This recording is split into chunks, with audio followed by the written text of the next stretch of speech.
Today's CBS News on the Hour, sponsored by Progressive Insurance. I'm Cammie McCormick. A student activist arrested and detained for Columbia University protests against the war in Gaza is seeking $20 million in damages. Wendy Gillette reports. Weeks after he was freed, the legal U.S. permanent resident is filing suit against ICE, the State Department, and the Department of Homeland Security.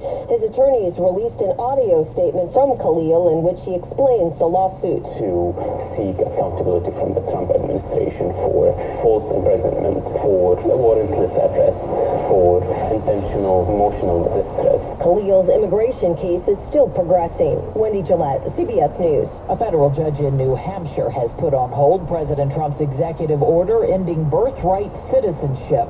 The judge says he will certify a class action suit including all children who would be affected. Legal analyst Lori Levinson. For now, we have a federal judge saying that it would impose irreparable harm because American citizenship is the greatest privilege that exists in the world, and that the court does have the power, even under the recent Supreme Court ruling, to apply that to a class action lawsuit. In Texas, 170 people remain missing from the floods. The search continues. The hopes are fading. Reporter Karen Waugh. We are on day 7, and while officials have not outright come out and declared this a recovery mission, the last known survivor was found on Friday, 7 days ago, on the 4th of July. The White House is accusing the Fed chair of misusing government funds to renovate its Washington headquarters. Linda Kenyon has that. White House Budget Director Russell Vought has called the renovation plans an ostentatious overhaul with rooftop terrace gardens and premium marble.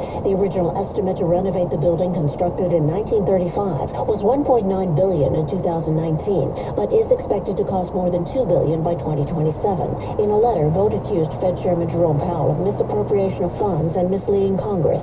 The letter comes as President Trump has ramped up attacks against the Fed chairman over his monetary policy. A plan to reorganize and streamline the State Department is moving ahead after a Supreme Court ruling cleared the way. Spokeswoman Tammy Bruce says the department is too large and too bureaucratic to function. This is about an entity that has grown unsustainable over the years, with elements related to the Cold War and other elements that we have moved beyond, but still stayed.